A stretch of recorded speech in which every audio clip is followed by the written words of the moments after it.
और इस वक्त ज़ोर के जोड़ लग रहे हैं कहीं कहीं चैम्पियंस ट्रॉफ़ी में।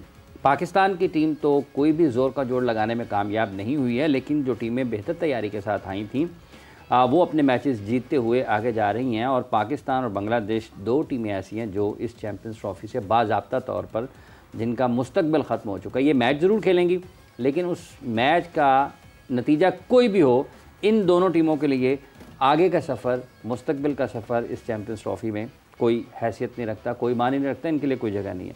आज भी एक मैच खेला जाना है। फिर पाकिस्तान की टीम खामोशी से सुना जा रहा है कि वतन वापस भी आई है इस आखिरी मैच को खेलने के लिए। साथ ही साथ खासी तनकीद भी हो रही है पाकिस्तान भर में पाकिस्तान टीम की मौजूदा कारकर्दगी के हवाले से, क्रिकेट बोर्ड के इंतजामी फ़ैसलों के हवाले से। ये वो सब चीज़ें हैं जिन पर हम गुफ्तगू करेंगे। तो इस गुफ्तगू के लिए हाफिज़ मोहम्मद इमरान आपको खुशामदीद कहता है और मेरे साथ मौजूद हैं मीरब ज़ीशान। और हाफिज़ साहब, ये पहला ऐसा होस्ट कंट्री है जो मैच चैम्पियंस ट्रॉफ़ी ठीक से शुरू भी नहीं हुई थी और पहले ही बाहर हो गया। ये बड़ा एक बदकिस्मती है। और ये इसको ये भी कहा जा सकता है कि ये जो हमने बोया था वो काट रहे हैं ना। ये ऐसा नहीं है कि आप इसको ये भी कहना मेरा ख्याल है मुनासिब नहीं है कि ये बदकिस्मती है। ये आपने खुद किया है। बदकिस्मती तो ये है ना कि आप बहुत अच्छा खेले, फाइनल में गए थे और ऐन मौके पर किसी से कैच ड्रॉप हो गया, रन आउट मिस हो गया, या कंडीशंस आपके लिए बहुत अचानक से मुश्किल हो गई और आप उसको अच्छा खेल कर फिनिश नहीं कर पाए ना। तो बदकिस्मती तो इसको कहा जा सकता है। लेकिन ये जो हम 23 में भी हार गए, हमारी मतलब सारी दुनिया से ज़्यादा किस्मत हमारी ख़राब है। हम खुद असल में ठीक नहीं हैं और यही वजह है फिर जब हम ठीक नहीं हैं और जब हम इंटरनेशनल इवेंट्स में जाते हैं, बैनुल-अक़वामी मुकाबलों में शरीक होते हैं, तो हमारे नताइज भी वैसे ही होते हैं। और हमारे ही नताइज क्यों ख़राब है ना, और लोगों को क्यों नहीं है। वो 5 लोग उनके निकल गए टीम में से ऑस्ट्रेलिया के, वो 350 कर गए हैं, मतलब एक मैच में 700 रन ऑन बोर्ड हो गए। तो ये हमारा अपना किया धरा है, ये किसी का बिला वजह किस्मत के ऊपर भी नहीं डालना चाहिए ना। और ये पाकिस्तान में ये भी सुना होगा ना आपने कि दिल जोड़ने की बातें करनी चाहिए, दिल जुड़ जाएँ, दिल जुड़ जाएँ। मतलब युगांडा और पीएनजी की टीमों के दिल जोड़ के क्या वो ऑस्ट्रेलिया को हरा देंगे? स्किल की बात है, सलाहियत की बात है, तैयारी की बात है। अगर वो नहीं होगी तो आप नहीं जीत पाएंगे। बिल्कुल सही बात है। तो खैर, डिस्कशन का बाकायदा आगाज़ करते हैं। हमारे साथ मौजूद हैं one and only Fakhta Qadir Khwaja. अस्सलाम वालेकुम, कैसे हैं आप? वालेकुम सलाम। आपको क्या हुआ है? आपको देख लिया ना आज तो आपको तो खुश होना चाहिए। ले क्यों कादिर साहब, खुश क्यों होना चाहिए?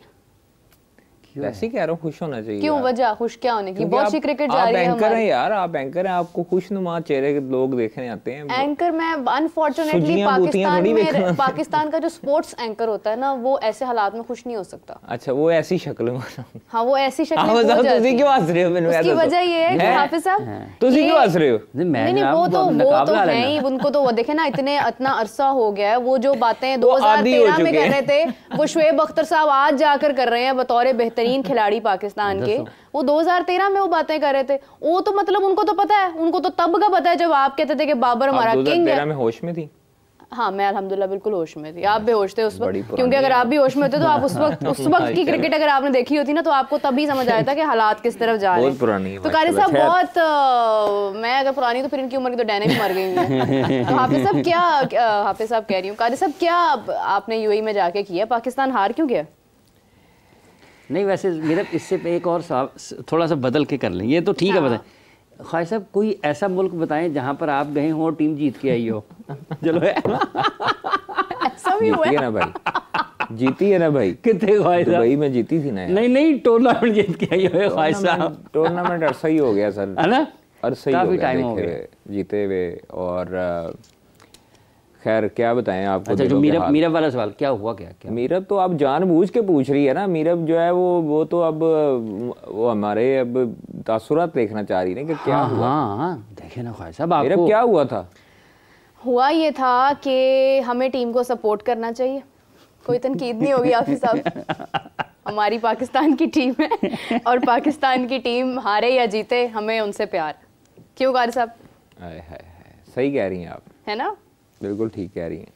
टीम को सपोर्ट ही करना चाहिए और की करना चाहिए। नहीं, आप तो सपोर्ट ही करें, आप तो सपोर्ट ही करें। नहीं, इन सब के पासपोर्ट कैंसिल करने चाहिए। नहीं, क्यों?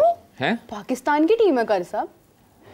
नहीं, इस टूर्नामेंट के बाद की बात कर रहा हूँ, तब तक तो परसों मैच है। ना, पाकिस्तान की टीम है, हमारा किंग बाबर आजम, हमारा रिजवान कप्तान, उनका पासपोर्ट कैंसिल कैसी बात कर रहे हैं? दुबई स्टेडियम के बाहर था। हाँ, तो मुझे यकीन करे कि बड़ी शर्मिंदगी और बड़ा दुख और बड़ा अफसोस हुआ कि जब इंडियन जो स्पेक्टेटर्स थे वो मेरी बाजू पकड़ पकड़ के लेके जाते थे और पूछते थे हाँ जी बताएं, आप तो कहते थे जीत जाएंगे, आप तो कहते थे ये होगा वो होगा, लेकिन इन्होंने हमेशा जो है ना वो जलील ही करवाया और बड़े ताने सुनने को मिलते हैं। सही बता रहा हूँ आपको, मजाक नहीं कर रहा। आप पास रही है, देखिए जी आप साहब तीली ला के उन साइड पे हो गई आप, ठीक है। मेरे जज्बात पूछना चाह रही है कि उनमें मुस्कुराहट रखी इसी चेहरे पे, मुस्कुराहट रह। मुझे ये बताएं कि आपने दावा किया था यहाँ पर बैठकर, 2 दावे किए थे बड़े बड़े, और मेरा आपको मशवरा है ये बहनों वाला कि दावा ना कीजिएगा आज के बाद। एक इन्होंने दावा किया था कि जी इंडिया पाकिस्तान आएगा, ऐसी की तैसी ना आए। दूसरा इन्होंने कहा था कि इंडिया ने अपने 3 मैच हारने हैं, 2 जीत गए। पुट्ठा हो गया काम। अच्छा, ये भी कहा था 3 मैच हारने? हाँ। अच्छा, आप सब हाँ जी कहा था, ये भी कहा था। तुसी वापस पूछ के अगर रिसर्च यार मैनू आवाज आ रही है भाई तुसी पूछ। Oh my God. अच्छा नहीं तो फिर ये भी ख्वाहिश साहब पाकिस्तान की। अच्छा, जो वैसे जो मीरब ने सवाल पूछा था कि क्या हुआ, क्या वो जो आप बता रहे थे वो मुकम्मल वही हुआ है जो सबको नजर आया। सब मैं कोई उधर मेरे को नहीं वो आप ये फरमा रहे थे यार। आप सब देखे मेरी बात सुने, हम लोग जब टीम सेलेक्ट हुई कहते तो रहे हम लोग के सपोर्ट करें क्योंकि टूर्नामेंट आपका शुरू नहीं हुआ था, लेकिन ऑन पेपर आप चीज़ें नहीं छुपा सकते। एक तो आप रेगुलर ओपनर के साथ नहीं जाना चाहते थे। हम लोगों ने ये खबर दी कि बाबर के साथ ओपन करेंगे, जो कि सबसे बड़ा एक सेटबैक था पाकिस्तान टीम के लिए कि आपने नंबर 3 की पोजीशन खाली छोड़ दी और पार्ट टाइमर्स को दे दी। दूसरी चीज़ है कि बाबर साहब ख़ुद भी मना कर सकते थे, सीनियर प्लेयर थे, कहते कि मैं अपनी पोजीशन नहीं चेंज करना चाहता, मेरी पोजीशन जो है वो नंबर 3 है, आप ओपनर सेलेक्ट करो। तो सुना ये भी है कि जब स्क्वाड अनाउंस हुआ है तो कुछ प्लेयर्स और कुछ एक प्लेयर भी जो टीम में नहीं है वो हैरान रह गए। उन्होंने कहा जी, जिनमें बाबर आजम भी शामिल थे, कि जब उन्होंने स्क्वाड देखा तो उन्होंने कहा ये क्या स्क्वाड है। तो खैर वो हमें सोर्सेज बताते हैं कि उन्होंने कहा ये एक स्पिनर है, वो भी फिंगर स्पिनर डाल दिया। तो ये चीज़ें आपको आपकी शुरू होने से पहले ही जो है वो ख़तरे की अलामत बन चुकी थी। आपको हम लोग बार बार कहते रहे सिलेक्शन कमेटी को कि एक आधा प्लेयर इंजर्ड करवा दो दोबारा। आपने टेक्निकल 12 तक आपने कोई चेंज नहीं की। 12 के बाद मानी तो सही, मात को इमाम को शामिल किया तो है उन्होंने। अच्छा जी, क्या कह सकते हैं अब आप।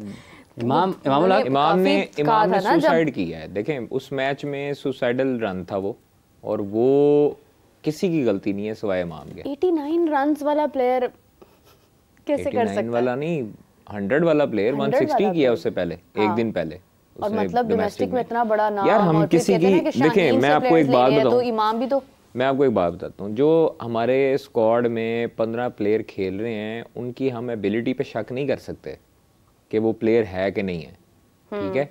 हाँ, हम लोग उन लोगों पर शक कर सकते हैं जिन्होंने 2 साल मुसलसल वनडे की टीम एक प्रॉपर चैनल के थ्रू खिलाई। आपने इरफान खान न्याजी को भी मौका दिया, आपने सुफियान मुकीम को भी मौका दिया। ये पहली टीम मैंने देखी है सिलेक्शन कमेटी जो एक प्लेयर आपके 4-5 विकेटें एक मैच में ले रहा है, ठीक है। उसने वर्ल्ड रिकॉर्ड, उसने पाकिस्तान का रिकॉर्ड बनाया, उमर गुल का रिकॉर्ड तोड़ा। तो भैया आप उसको कैसे बाहर कर सकते हो? आपने उसको नहीं खिलाना था तो आप नुमान अली को, साजिद खान को, आपके पास मुख्तलिफ स्पिन ऑप्शन मौजूद थी, उसको शामिल करते। एग्री। कई लोग प्लेयर जो थे, क्रिकेटर जो थे, साइंसदान जो थे, वो ये भी कहते रहे कि हमें 4 बॉलर्स के साथ ही हम जाएंगे वनडे में। भाई 5 बॉलर्स के साथ आप T20 में जाते हो तो आप 4 बॉलर्स के साथ जिन्होंने 10-10 ओवर फेंकना है, वो खुदा न खास्ता किसी का पट्टा खींचा गया, किसी की कमर में दर्द शुरू हो गई, हाँ, तो फिर आप किससे करवाओगे बॉलिंग? हाँ। आपको आपके बैक ऑफ द माइंड तो ये चीज़ें होती है ना। आपके पास पाकिस्तान की कंडीशन है, आपको पता है बाकी टीमें आपकी कंडीशन लाकर 2-2, 3-3 स्पिनर के साथ जा रही है रेगुलर। आप लोग एक स्पिनर के साथ, वो भी आप फिंगर स्पिनर के साथ गए। वो तो उनका एटीट्यूड ही बहुत ज्यादा था। मैं आपको एक चीज बताता हूँ, जब हारते हैं तो आपको फिर ये सारी गलतियां पहले भी नुमायां होती हैं। आप बैक टू बैक 2 मैचेस हारे, पहले न्यूजीलैंड से आप मैचेस हारे, 3 मैच हार चुके हैं आप न्यूजीलैंड से, ठीक है, 1 महीने के अंदर अंदर, मतलब कुछ दिनों के अंदर। कारी साहब यहीं से कंटिन्यू करते हैं। ज़ीशान राना साहब ने हमें ज्वाइन किया है, स्पोर्ट्स एनालिस्ट, स्पोर्ट्स जर्नलिस्ट। अस्सलाम वालेकुम, कैसे हैं आप? अस्सलाम वालेकुम टू एवरीवन। मीरब आपको, हाफिज साहब को और ख्वाहिश साहब सबको I'm good, as good as I can be इन हालात में, ठीक है। यकीनन डिस्कशन सुन रहे होंगे आप हमारी। जी जी बिल्कुल, मैंने आपकी डिस्कशन सुनी है एंड मुझे disappointment in tone of voice Khalid साहब की साफ जाहिर हो रही है। देखिए, हम अपनी टीम को बैक करते हैं और Khwaja Sahab didn't do anything wrong. Obviously जब आप किसी कंपटीशन में जाते हैं तो आप ये थोड़ी कहते हैं कि मैं हारने के लिए जा रहा हूँ, तो I am gonna lose, you are too good. Yes, pragmatically हम कहते हैं यार हमारी टीम बहुत अच्छी है, और हम ये भी कह रहे थे कि इंडिया के अगेंस्ट या ऑस्ट्रेलिया टाइप जो भी टीम, जो एपेक्स टीम्स है, उनके खिलाफ आपको अपनी A+ गेम खेलनी पड़ती है। You need a bit of miracle और कॉम्पोजिशन। आप जब एक टूर्नामेंट के अंदर गए हैं, and no doubt about the ability of the players, लेकिन एक होता है टीम की कॉम्पोजिशन। जब सिलेक्शन हुई ना इस चैंपियंस ट्रॉफी की, तो टीम की कॉम्पोजिशन जो है ना, उसका न्यूक्लियस कोर को तबाह किया गया। उस कोर के तबाह होने पे बार बार आप सबने अब अपनी आवाज रेज की, आपके साथ हमने भी अपनी आवाज रेज करने की कोशिश की, but no one paid no heed to this. किसी ने सुनने की कोशिश ही नहीं की।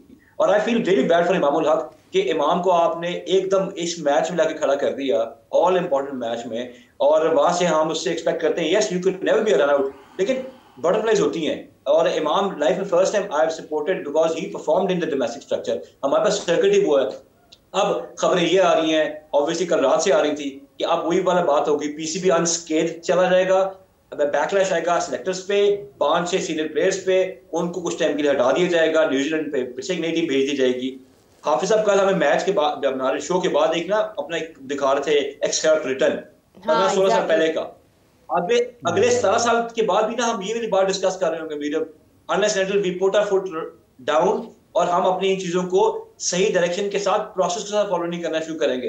भेजते हैं अपने प्लेयर्स को डोमेस्टिक में, मैं भी देखता हूँ पूरे सीजन ये कैसे खेलते हैं और कौन उनको सीजन खिलाता है, फिर उनको भी वापस भेजो उनकी पुरानी जॉब्स पे, जिन लोगों ने डोमेस्टिक क्रिकेट के ऊपर जो है, आप पीसीबी गवर्निंग बॉडी है ना, तो पीसीबी में से किसने पूछा था कि आप डोमेस्टिक क्रिकेट खेल रहे कि नहीं खेल रहे, अपनी फिटनेस का ख्याल रखने के नहीं रख रहे। We have some guy from abroad, 5-6 साल से टीम का फिजियो बना हुआ है, क्या उसका रिजल्ट्स है। आप रिजल्ट्स की बेस पे कोई अप्रेजल्स करते हैं कि नहीं करते? जब तक आप ये नहीं करना शुरू करेंगे, आप अच्छे अपने प्लेयर्स को स्केपगोट बनाते रहेंगे। हर टूर्नामेंट के बाद आपको बड़ा इजी वे आउट है, प्लेयर्स को लिमेंट कर दें, उनको सिलेंडर कर दें, और उसके बाद एक नया सेट ऑफ प्लेयर्स लेके आए, उनको सामने रखते हैं, उनको ऑल इंपॉर्टेंट बना के फिर उनको फेल कर दें। प्लीज पीसीबी का पीआर बंद करें, इनकी गेम को इनका ब्रांड बनने दें और अपने काम पे फोकस करें। When we don't focus on our work और our players के साथ अपनी हेजमोनी लगा लेते हैं, अपनी टिप लगा लेते हैं, this is exactly what has happened. It will continue happening, और इसमें हम सारे सिर्फ अपने आप को सड़ाते रहेंगे, इसका कोई हल नहीं है जब तक हम अनाउंसमेंट्स कम करेंगे और एक्शन ज्यादा करेंगे। अभी ये न्यूजीलैंड टूर पे 5 प्लेयर्स को निकाल दो, इनको डोमेस्टिक में डाल दो, क्रॉस फॉर्मेट्स खिला के दिखा ले, 3 महीने के बाद सब प्लेयर्स वापस आ जाएंगे। किसी के साथ कुछ इवन आप प्लास्टर नहीं कर रहे,